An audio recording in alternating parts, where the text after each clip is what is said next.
This is the Comedy Kiosk, podcast by Mondae and Munoz. Please welcome Mondae and Munoz. Hello and welcome to the Comedy Kiosk, a podcast in which we discuss news, opinions, facts, and ideas about comedy. My name is Igor Mondae. And I'm David Munoz. And today we will discuss... What are we discussing? Let me check my notes. We are discussing heckling. Hurry up! You suck! There we go. Today we are discussing heckling as a part of stand-up comedy and live performances. Yeah. So we will talk about our experience. We will talk about how to incorporate it in a set. Is it something you want or don't want? How to handle it, and so on. So let's start with our experiences then. Mm-hmm. Can you remember the worst heckle you've had? Yeah. I can say I think I've only been heckled twice. I've only had two hecklers. Okay, really let's start with this for someone who maybe doesn't know what or who a heckler is and what does it mean to heckle. Well, then we're going to have to go into the categories before we go into the story, because that would, because to describe what kind of heckler we had. So, okay, a heckler, we can say is someone who interrupts the show. Mm-hmm. Right? So in stand-up comedy, it's like a slang, let's say it, or like specific terminology. Jargon, for a person who, during a performance, speaks out loud, interrupts the show with any kind of commentary or any kind of... Yeah, it's very broad. Right, so it's somebody who interrupts in any way, shape, or form, really verbally. Mm-hmm. We would say verbally is... Not like if you drop a glass of beer or something, but like if you say something, right? Yeah.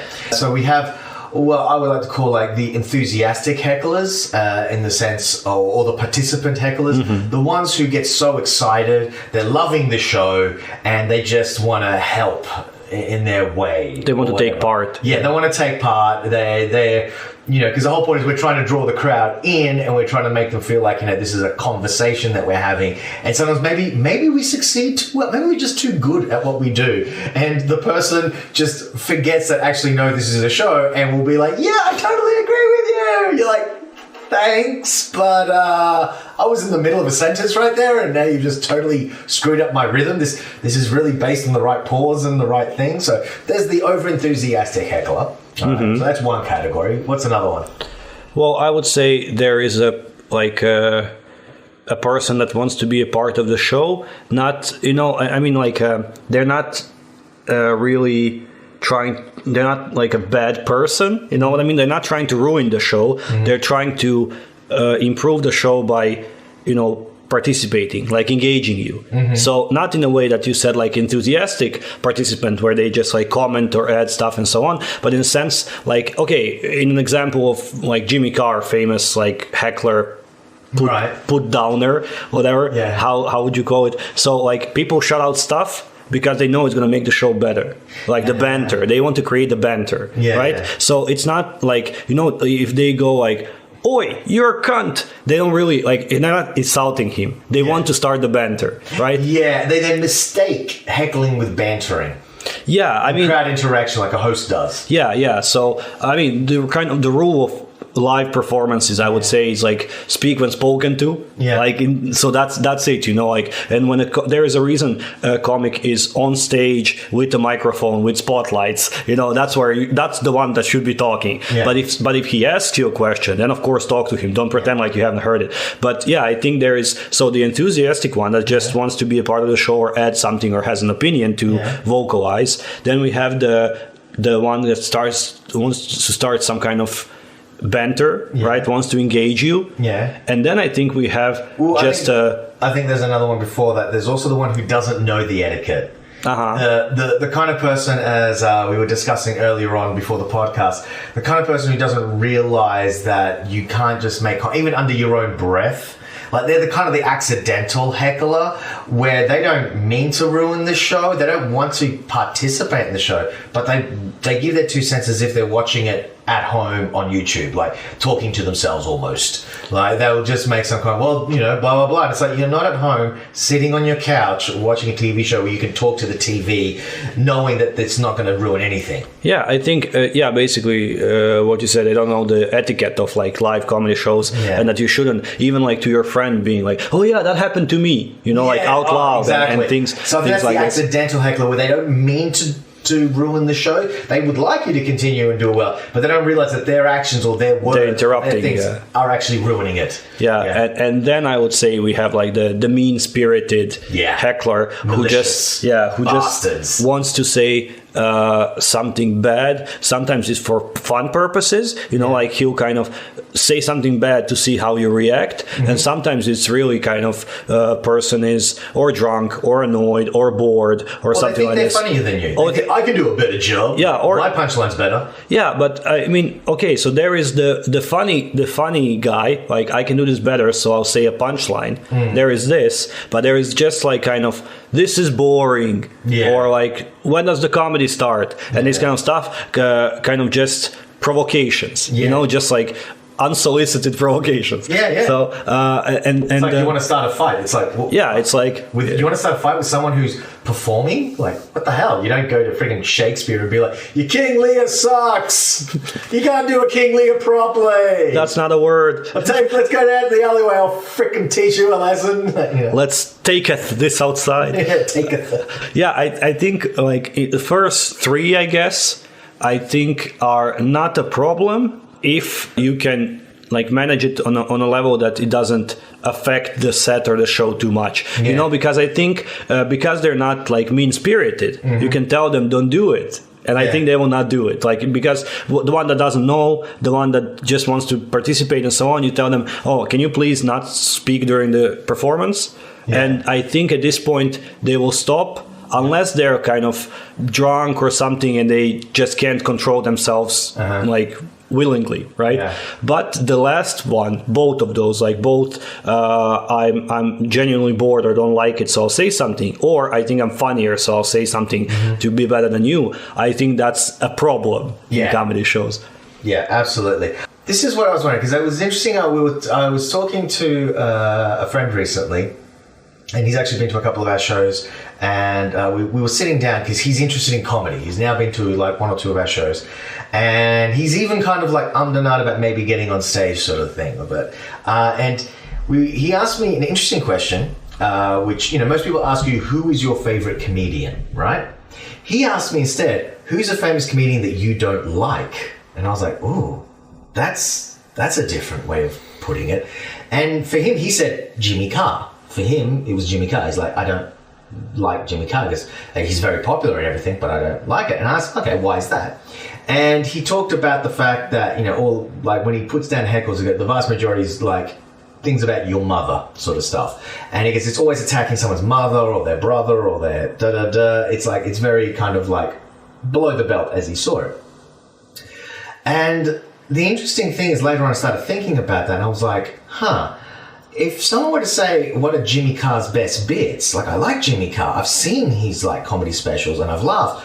But to be honest, all I remember really now is the heckles. Like, I remember how he deals with the heckler. Because especially if you watch it on YouTube and, you know, when you type in Jimmy Carr, the first couple of things are going to be destroys heckler. His 10 best put downs of hecklers. He's famous for dealing with hecklers.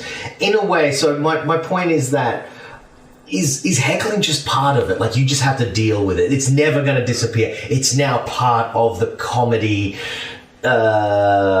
environment. Like, you just can't get away from it. It's impossible. I think it's depends on the show, on the comedian, and on you in general. Because I think with Jimmy Carr, I think he accidentally became like the heckler put down comedian. I mean, like, it happened like once that someone interrupted the show. It went on for 10 minutes. It was like a viral hit on YouTube. Next show, he prepared some comebacks and stuff like this. I think he didn't plan on like spending 20 minutes of every show like dealing with hecklers.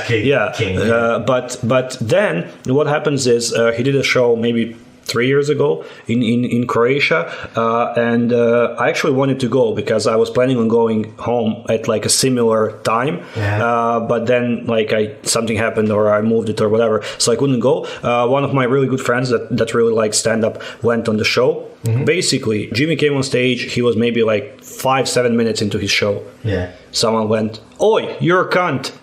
Like just to start the heck, because that's what they've seen the material, they've seen the specials, and exactly. I say you go on YouTube and the top things on Jimmy Carr usually are about destroying. No. But I mean, like they've seen the jokes. They don't want to see the jokes. They want the live experience. Because you can see the jokes of Jimmy Carr, this special, like 3 months later, it was on Netflix. So you can see the jokes anyways. But this banter with this specific person in this specific room, because then like someone said like, have you learned any Croatian, something like this. Like, I mean, I don't think that actually someone said like, oh, you're a cunt. No, like they didn't say like he was doing a bit and someone went something like this, like, how do you like Croatia, you know, just because they just wanted to get him like talking to a person to get that, like to get the humor made in the moment, right? Not like the written jokes, because the written jokes they can see everywhere. And but that's because you go to a Jimmy Carr show to provoke him. I mean, because that's the part of the show. And the guy wasn't like mean-spirited. He was like laughing about like together like with Jimmy when Jimmy was insulting him, putting him down, whatever,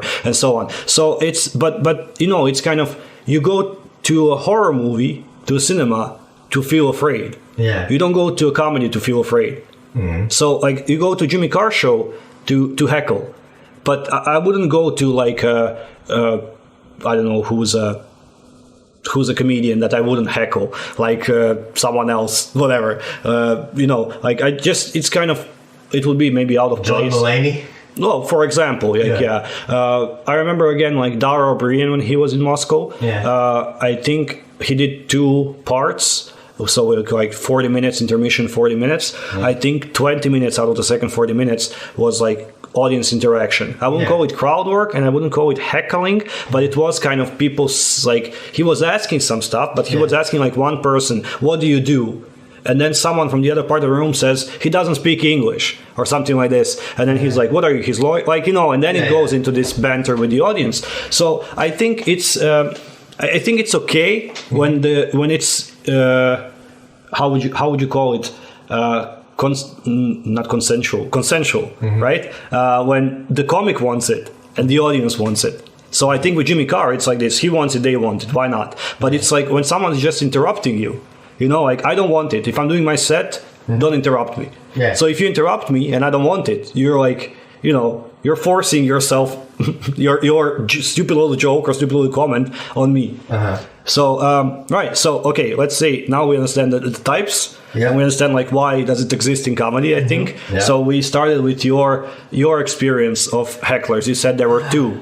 Which type were they of these ones? I think the first one was the ignorant one, like the one that just doesn't, because it was out when we were performing at Mojo. It was my first set back from when I lived in Madrid, so it was my first set actually with you guys at EMC. And if you probably won't remember it, but it was on a night when there was also a party in the same venue, being double booked, whatever. Like we had the night, but this other group had, I think, booked it. I don't think they were aware there was going to be a comedy show, or they probably were told about it, but they were like, yeah, that's fine. But they had their own thing, and it was a bunch of like advertising guys or some shit like that. Oh, is it all executives? Is it the Swiss bankers and their like and their escorts? Yeah. Well, I think the main guy was he Swiss or was he American? I think Swiss. I think if we're talking about American accent though. Well, if we're talking about the same silver-haired fox the same guy. Evening, it was like maybe 5 middle-aged men, like kind of and lawyers, bank executives, and stuff, and maybe like 30 escort girls. Yeah, well, modeling agency girls, as it was described to us, and we all went, Yeah, exactly. And so it was the whole, they were just talking amongst themselves, just being rude in the whole sense of really being kind of a bit too loud. We had to tell them to quiet down a couple of times. And there was at one point where I asked him if he could be quiet, like I directly was like, that's it, that's enough, like, you know. So I acknowledged them and told them to calm down. And the guy said, "Oh, sorry, dude, I'm just too excited." And because of his age and around all these young women, I just said, "Well, then don't take so much Viagra." I actually remember that. I remember that put down. Yeah, and he was just, "I don't know what you're talking about." And I'm just thinking, and I looked at everyone, and everyone applauded in the audience. It was the biggest laugh I got that night, because someone's like, "Oh, get lost, dude. Like, come on. You gotta be with all those girls," and they're all in their early 20s. Anyway, so that was heckle number one. And then later on, he came after me. He was like, "That was a great set. I really enjoyed it." I'm like, "Well, you weren't paying attention, but okay, whatever." Sometimes the reaction of hecklers after a show can be interesting too. But I think if they're not the last category, if they're not trying to like be mean or something, then they respect you for that. If they're trying to be mean and you put them down, then they hate you for that because you were better than them in the end. Like you won the game. Yeah. But if it's not a game, if it was like a mistake, then they respect you for that. Yeah, true. So the second one was Detroit Girl. That was this girl who was she was drinking from the beginning. She started, like in the beginning, it started with the just interactive kind. Like she just wanted to be part of the show. And it was just constantly making her 2 cents. But progressively, the drunker she got, the more obnoxious she became. And the more she felt like she was able to get away with it. And I was hosting and I was trying to like tell her not to do it. But the more she drank, the more kind of belligerent she became. To the point where, and people were sending me messages going, "We need to deal with this girl," and I just couldn't think of anything to put her down. I was trying, and I was just like, "There's nothing's coming to me. I just don't see the opening." It's like boxing. It's like she had a guard up, and I was just like, "God damn it!" Until towards the very end, just before the last act, like she did something. I made some joke. She said, "Oh, no," and I was like, "What?" And everyone in the audience also was like, "What'd she say?" And I was like, "Sorry, what did you say?" And she was like, "I said, I'm rolling my eyes at you." And I went, "Oh, right. Yeah, sweetie, you may not be really familiar with it, but that's called an orgasm. You're welcome." And everyone applauded once again. Like and she felt, you could see her like shrink. Like she was just like, ugh. And I gave her like the cheeky wink, like, "Yeah, I'm the man." And everyone was applauding me, and it was obvious. So it was a great reaction. And then later on, she hung out with us later on. And I think she maybe felt a little bit bad, but then her obnoxious self came out again. She insulted a friend, and my wife threw a drink in her face, which is something completely out of character for her. And I think everyone, their mouths went open and shocked. Not the fact that someone did that to her, Detroit Girl, but the fact that my wife actually did something like that. It was like, "Oh my God, I can't believe you could do it." And even her jaw dropped, like, "Did I just do that?" Yeah, I remember this. I think we have it on video. You like putting her down, like the show part. I remember also the day after, like a few days after, hearing about the after party and the consequences. But I didn't I was very surprised. But yeah, I think like because these two places, the second one was a little bit like wild sometimes. Rowdy. Rowdy. Yeah. Well, it was very casual, laid back, very bar. Yeah, like dive bar, kind of like rough scene. And musicians, like jazz musicians and things would come in at late hours after. Yeah, like jamming and stuff. Yeah, and jam and it was like anyone could get up. So it was very much like but I don't think that girl was there for the jammy stuff. I think she was there for comedy, but she was just drunk and a bitch, I guess. But I mean, the thing is, so I think that was maybe the only incident in that place. In the Mojo, which was kind of a fancy bar, I would say, or at least they like presented themselves as one.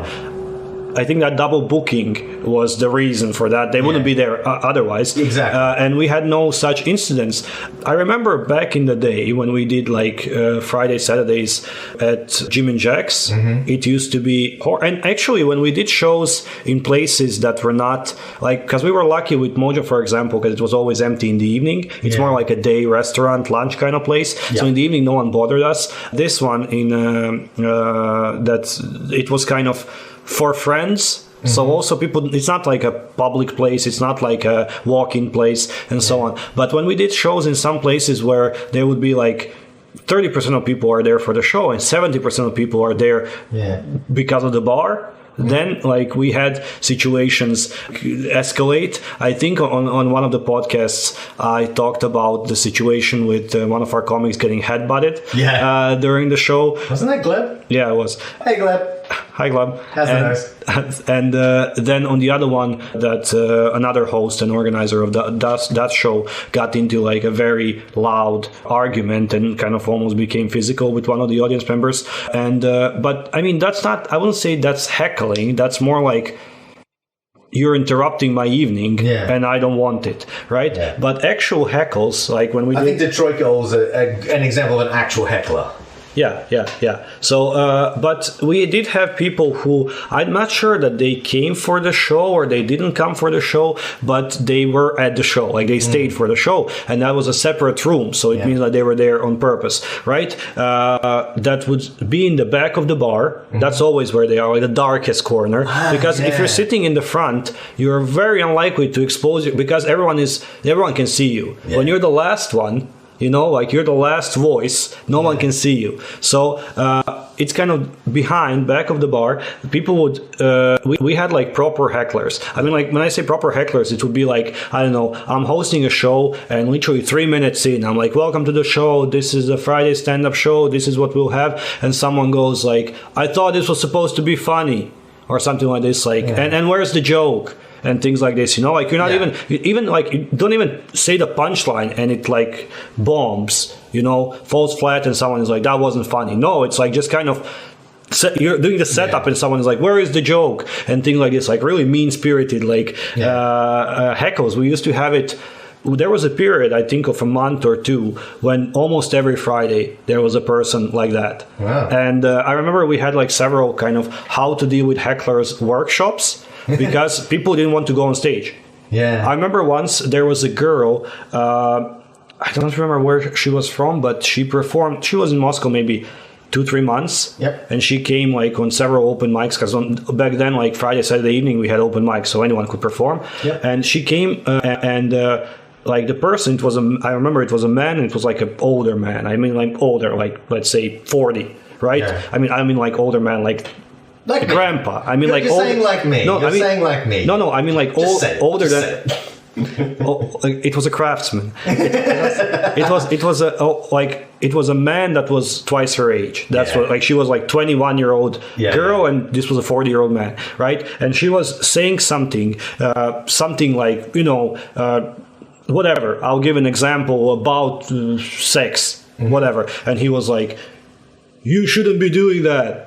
Or something like that, or religion, or politics, or whatever. And he was like, you shouldn't be saying that. That's not right, and things like that. And I think she kind of, after second or third comment, she said like, thank you guys, that's it, and left. Yeah. And I introduced the next comic, or I wasn't hosting maybe. I think I wasn't hosting, because I remember like I went to the other room, and she was like visibly distressed. Like it really hurt her, you know, like she was kind of like shaking, like why I wanted to tell my jokes. I wanted like why people like because you really why are people assholes?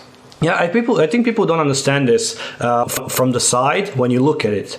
But when you are alone on stage and you have like 30, 50, 100 people against you. Yeah. Right? You're like fencing with them, right? You're like trying to make them, flirting with them, as we talked about in one of the podcasts. Like you're trying to get them to laugh, but there is like a little bit of game, a little bit of push and pull and stuff. But you're exposed. Yeah. It's all of them, especially if it's like a dark room and you know it's like a mass of people and you are alone. So I think people don't understand how vulnerable you feel. And when someone is being like a straight up dick to you, not like even to the show or something, but to you. You know, like you really feel personally exposed, attacked. Like you feel like you're naked, alone, and like, you know, very vulnerable on that stage. And I think like it really like hurt her, I would say. And I think I haven't seen her after that to come to like open mics or something. Yeah. And for some people, that's really sad. Like because one that's painted a really bad picture for her of what stand-up is, in a sense.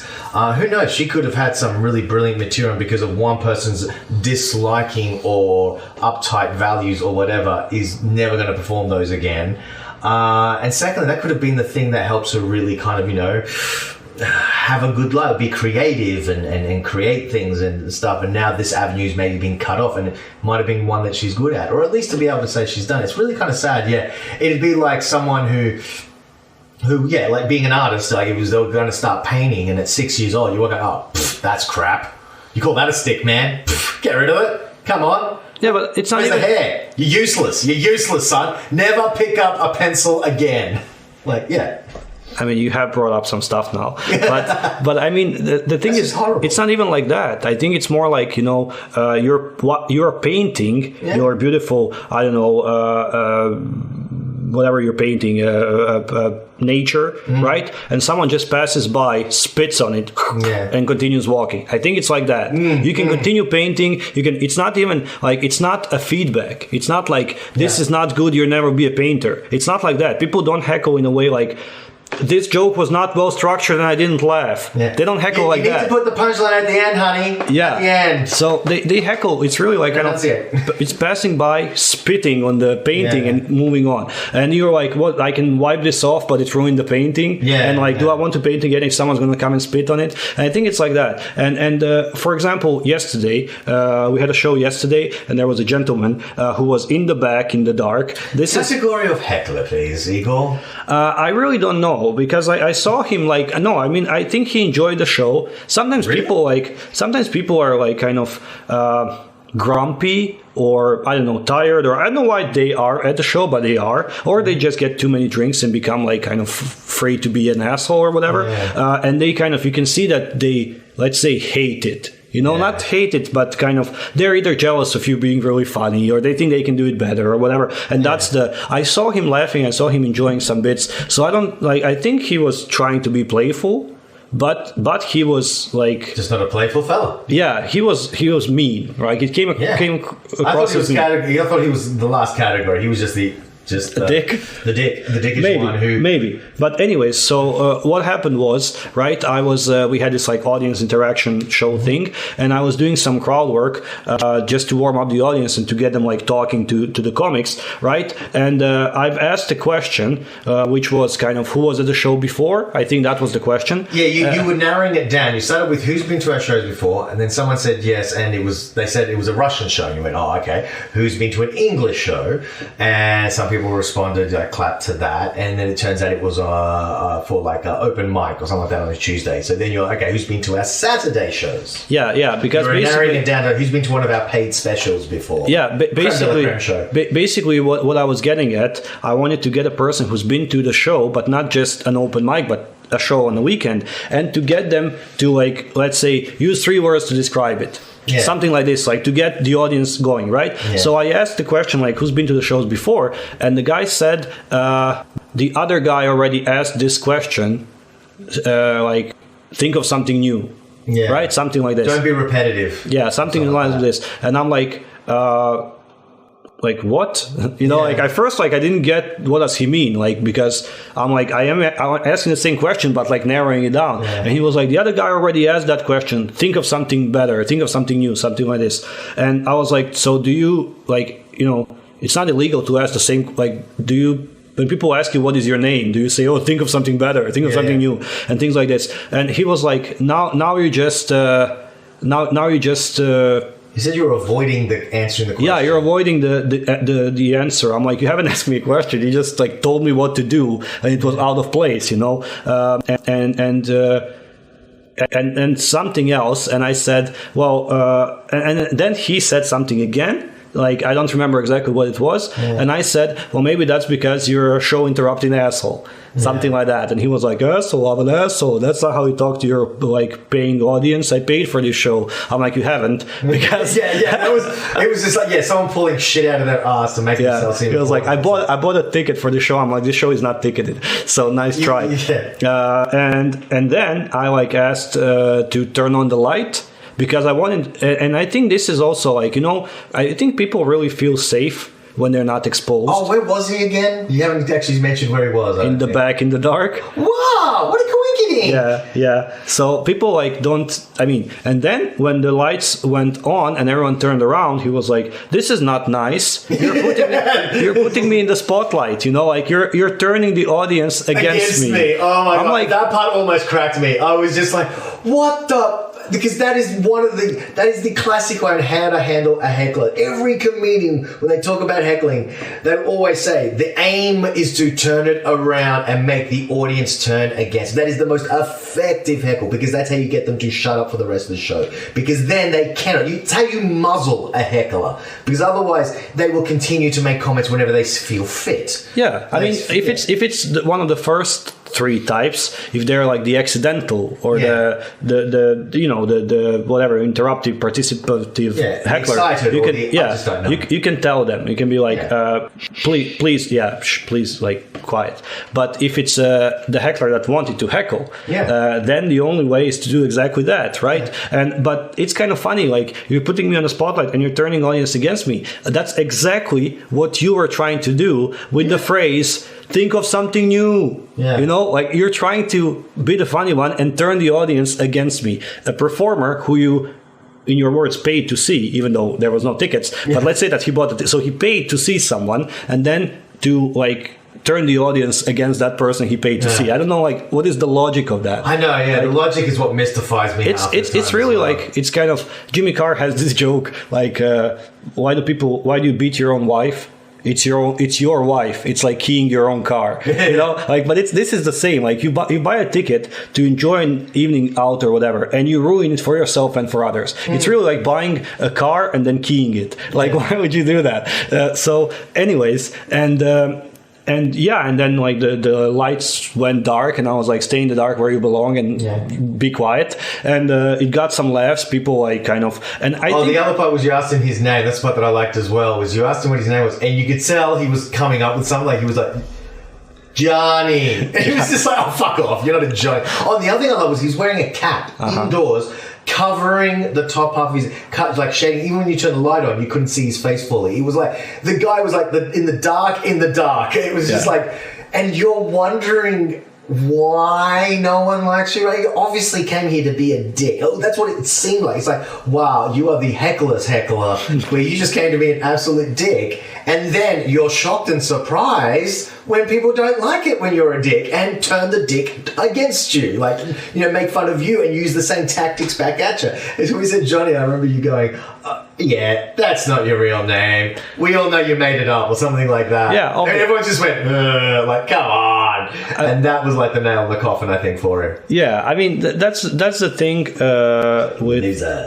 I think, like, in the beginning, it's always by default, I think the audience is on your side. Unless you're a really bad comic. I mean, like, if you're turning the audience against you, like, I think that's only if you do material that is too provocative. Like you haven't handled it well enough, and it's pissed. No, I don't mean even that. I don't mean like if your material is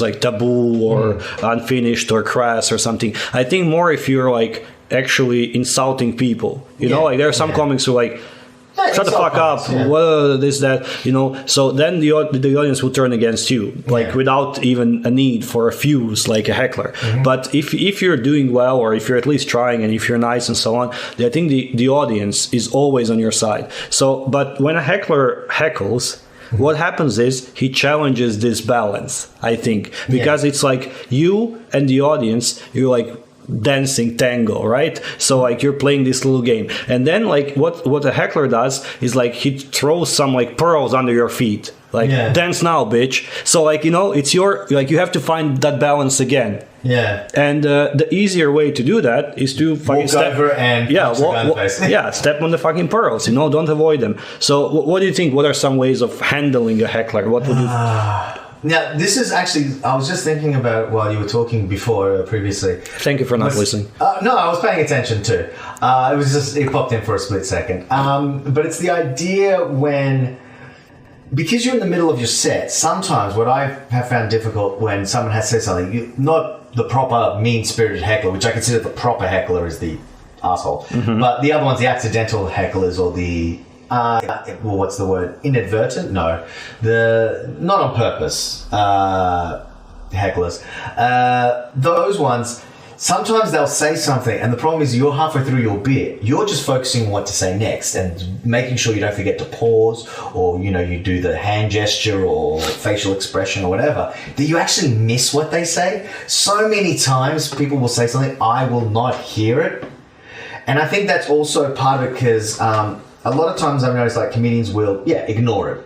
They will ignore the heckle and just move on. I think part of the reason is not that the comedian doesn't want to deal with it. It's just that if they then, in order to deal with it, they have to ask the person, can you say that again? It's like they're going to use that to, like, you know, try to do, which then completely interrupts the show, if you know what I mean. It's not like you can give a quick one-word reply and then move on. So I think the idea what you said actually about workshops is a good idea on how to handle a heckler. I think, you know, we should probably do that maybe again or something like that at some point. Because, for example, in that case, probably the best thing to do, one of the things, is just to quick aside, like, you might even make a joke out of it, like, shh, Shakespeare's is on stage later. And this continue on. Even just a quick aside. But still, that is ruining your momentum. So I think some comedians they make a judgment call at the moment, and the confrontational aspect they don't want to deal with straight away, they probably figure, okay, they do it once, whatever. I'll continue with my rhythm. Mm-hmm. And if it happens a second or a third time, that's when I'll deal with it, if you know what I mean. I think some comedians are of that mind. Like, you know, like in a classroom, teacher can sometimes ignore one little thing the student does because it's just like a hiccup that's not worth drawing attention to. Yeah. Because then that completely stalls everything. I think it depends. Like, if you're doing like 5 minutes and you want to use your 5 minutes for jokes, not to waste it on an asshole, or even like an accidental, I don't know, how would you call it, distractor or whatever, accidental interrupter. Like, you just don't pay attention because you want to do your jokes. Yeah. But the problem is, like, as soon as someone else is making noise and so on, other people's attention goes to them anyways, right? Yeah. I mean, and that's why you can keep doing your material, but you're not going to get the reaction you would get in a focused room. Yeah. So I think if you have 5 minutes, okay, maybe don't deal. If you have 10, 20, whole show, if you're a host or whatever, I think always deal with a heckler, not like with someone like accidentally like breaking their pint of beer, right? I mean, that can happen. It's like, oh, don't stop drinking. No, like any other noise and stuff. But with someone actually interrupting the show, maybe they don't know they're doing it. You know, the comments. Yeah. Maybe it's the heckles, like the insults or the whatever. Like, where's the comedy or whatever? You asked this again already. Think of something new and things like this. But I think always deal with it, because you won't be able to keep doing your material unless this like is sorted. I think it like kind of lingers like an elephant in the room. You know. Yeah. I think also another problem that can happen is if you don't deal with it. So, for example, let's say I'm comedian number one. I do my set, one person makes a comment, but it's the one time, and I just go, like, as in, I'm not going to waste my time nor my set doing that, and I continue on. The problem is then that person might do it, for example, on, let's say, someone else's set, right? They also make one single comment. That comedian also is like, just moves on. By then, it's happened actually twice, but it's happened once in each person's set. Mm-hmm. And then it might get to the third or fourth person of the night, and by then, it's actually proper heckling. It's happened 5, 6 times. But the problem is, because it hasn't been dealt with at the beginning, it's just grown and grown. But technically, it's once per show. So it's sort of like, for the individual 5 minutes, it's not a big deal. But for the overall show, it's really disruptive. And that person each time will draw more and more. So in a way, I don't know. It's like you were saying before about, I don't want to waste my 5 minutes dealing with the heckler. But sometimes, maybe, I don't know, maybe it'd be better if one of the comedians took one for the team, was the hero, and just turned around and went, right, screw my set, I'm dealing with you. You know, I'm going to spend my 5 minutes telling you why you're a dick. Sometimes we had that. I remember when we did someone doing that. We did this touring show we did from Russia with Laugh. Yeah. I think after first maybe tour we did with this show, we did it here in Moscow. So it was a paid show.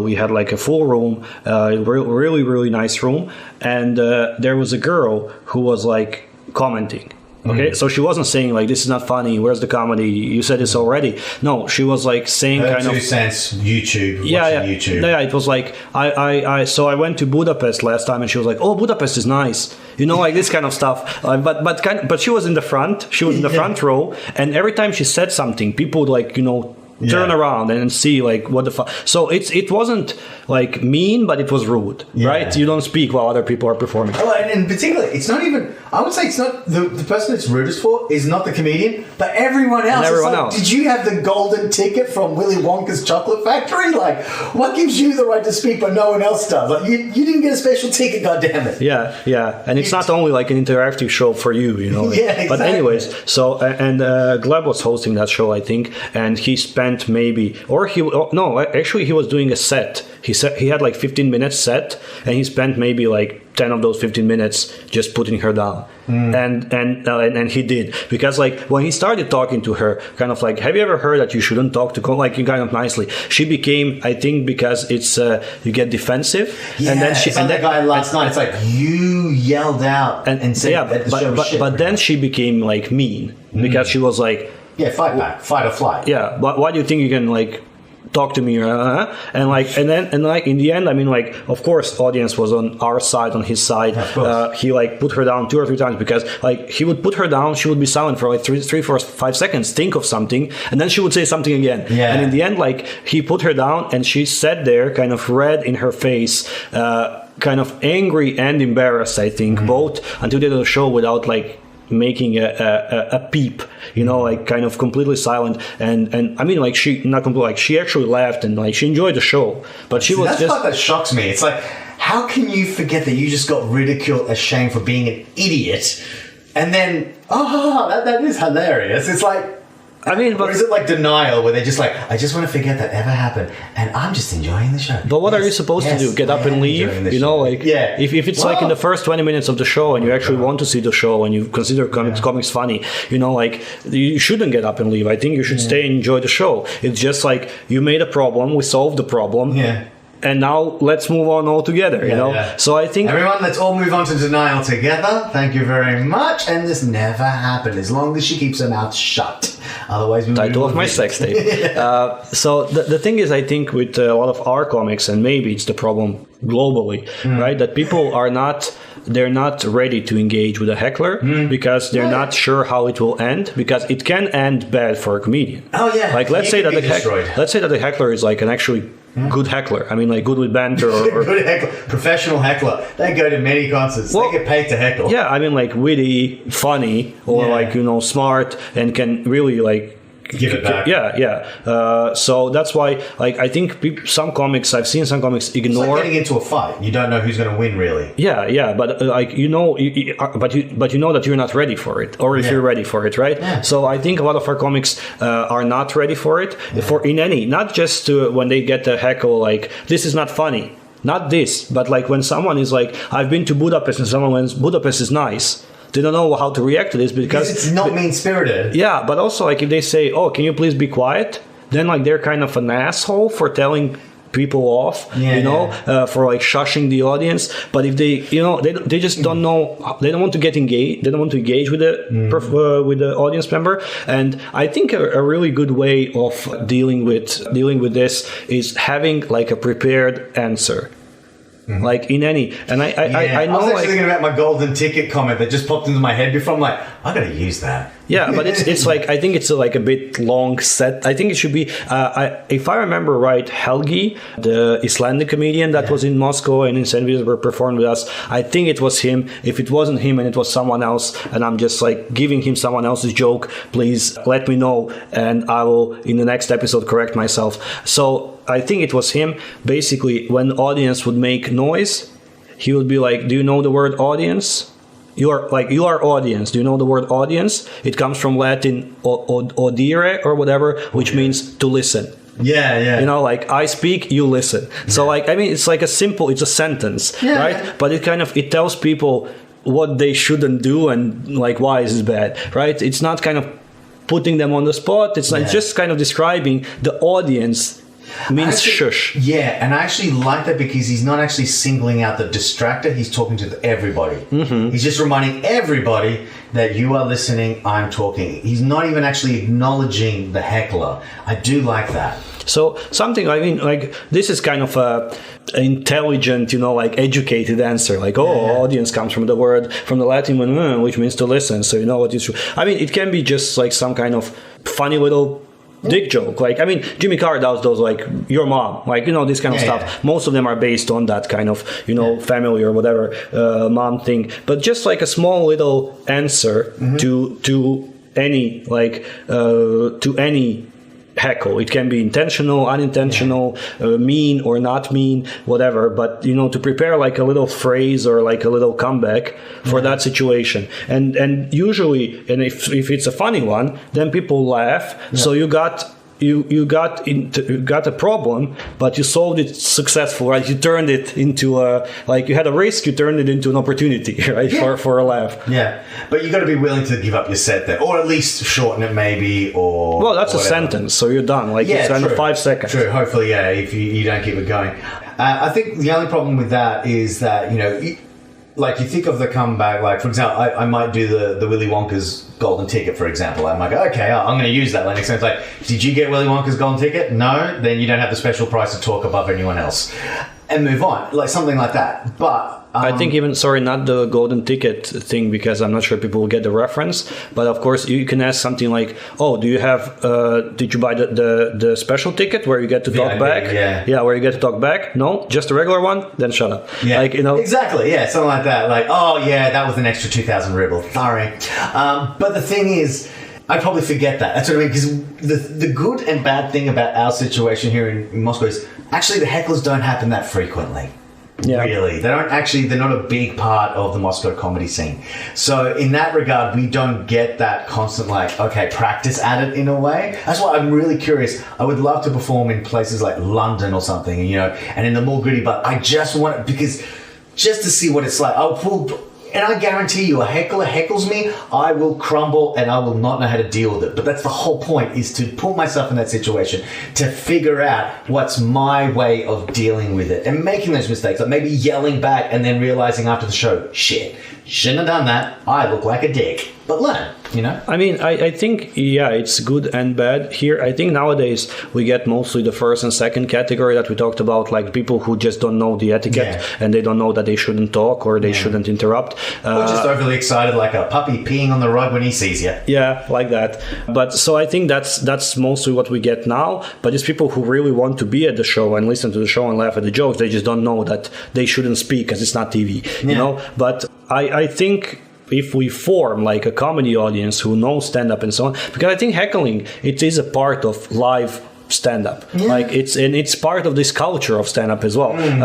And it can be really like fun. It can be like good banter. It can be like, I think some comedians actually like it. I think we know maybe one or two comedians who they actually like it when because they have a very haphazard style of comedy where they just smash pieces together or just juggle them and throw whatever. For them, having a heckler is sort of just another bit for them. Yeah, so for those people, they actually don't mind the heckling in that sense, because that means like, I'm getting crowd interaction. I can make something funny out of this, or they hope to.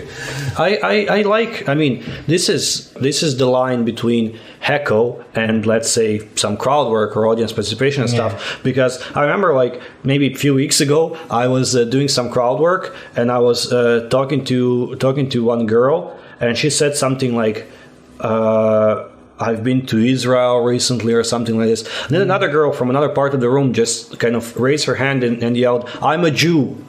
And that's not a heckle. She wasn't. I'm like, are you talking to me? Are you talking to the other guy? You're just letting her know, like, hey, compadre. And that's where like it's more content for me to play with. Yeah. Because like actually this was kind of over. You hosting? Or? Yeah, I was hosting. See, that's the difference there. You're hosting. I know. That's what I'm saying. That's what I'm saying. Yeah. Like if it's like well managed and well timed, it can be a very good opportunity for a joke. Yeah. Because I was actually like, it was something traveling or that conversation or that like banter or whatever it was kind of was running its course. I was like something traveled Israel something, and then this other girl comes out of nowhere like, I'm a Jew, and I'm like, yeah, so do you have like every time you hear Israel you have like Tourette's syndrome, like I'm a Jew, or like or are you trying to like gather all the Jews or something like this? And then I'm like is anyone else here a Jew? And a few people are like, I'm a Jew too, and like this kind of stuff, and like, it created some like energy. It got people, and it was positive, and it was happy, and it wasn't, but that's it. That's the thing of the non-mean spirited. Like, really, I think when it comes to heckling, the most annoying ones, the first two, like I'm so happy, and I think the most annoying ones are the ones who don't know the etiquette. Like, they just kind of talking, they don't realize what the rules are. They don't do it because they're excited. It's not positive. And the mean-spirited. The mean-spirited is the worst, of course. Yeah. But the other ones, like the other two that we first talked about, they're kind of fun. They're just they can be like, again, it can be an opportunity for you to turn into, if you have time and if you're ready to like dance this dance, right? Yeah. To actually engage and to get some really good, because I think what people really appreciate on the shows, and that's why like a lot of people come up to me after the show that I host or something like this, like, that was great. I really liked your like interaction and stuff. And I'm like, what about my jokes? They're like, yeah, but I liked your interaction and stuff. Because my jokes, first of all, they've maybe heard or they can hear again. Yeah. They've heard other people tell jokes and so on. I mean, it's a thing, you can always hear it. But the crowd work, the audience interaction and stuff, you can only experience that day in that room at that time with that specific person. And like the chance to do it and the way you do it, if you are witty, if you're quick, if you are like, you can come up with a nice joke, people really appreciate it. So I think like a heckler, even like a heckler, like a bad heckler, like a mean heckler, if you can really, I mean, again, that's how many of those videos on YouTube show up, because it's an actual heckler put down. It's like someone being a dick and someone else putting them down and getting the whole room like kind of in stitches, right? Dying of laughter. So because like that's just, it can result really well, but I think it can result really like not well for the comic if they're not ready and if they don't know how to handle it. So I think maybe a good way would be some workshops, some preparation. I think mentally you need to be ready. You need to know that you are on stage, you are holding the mic and the light is on you, not by accident, for a reason. Like you're a the comic teacher in a way. You're the principal. It's your set, you own it. It is your time, it is your set. Whatever you like, tell this to this person or whatever, like you shouldn't like kind of back down, you shouldn't like feel embarrassed or something. You should like stand your ground, like and answer. It doesn't even have to be funny, it can be just an answer, like someone says, I don't know, you've said that already, when is the funny coming? And you're like, it's coming in 2 minutes, and whatever, like just to have an answer to show that, and then you move on. Because I think like kind of if you crack they're gonna like destroy you, especially if it's that kind of room. Not like, destroy you, like the audience also kind of loses interest and like loses, like they're like, oh, this guy doesn't even know. I think they lose confidence in you. I think heckling is kind of a part of stand-up. I think it's mostly better without it, because you let people who prepare do their prepared material. Sometimes it has a good place in like crowd work and stuff, but if you can't avoid it, learn how to deal with it, I would say. Yeah, exactly. Always have like at least one little gimmick that you have, like the Helgies thing. One quip, beautifully done. And I like the fact, like I said before, open to everyone in the audience, like a reminder to everyone. Obviously, particularly for one person over there. Yeah, exactly. All right, excellent. So I think we've managed to deal with hecklers. If you have any heckling you would like to send our way, write it in the comments of the podcast or send it to our email. Don't send it to our private messages. Like, I don't want to wake up and open my Instagram and there's like, oh, you're a cunt. So keep it professional, but explain why he's a cunt. Like, go into detail, break it down. I need arguments. I need not assumptions. I need facts. Facts and statistics, people. Thank you so much for listening. I've been Igor Mondae. And I'm David Munoz. And this was the Comedy Kiosk. Until next time, goodbye. Ciao, baby.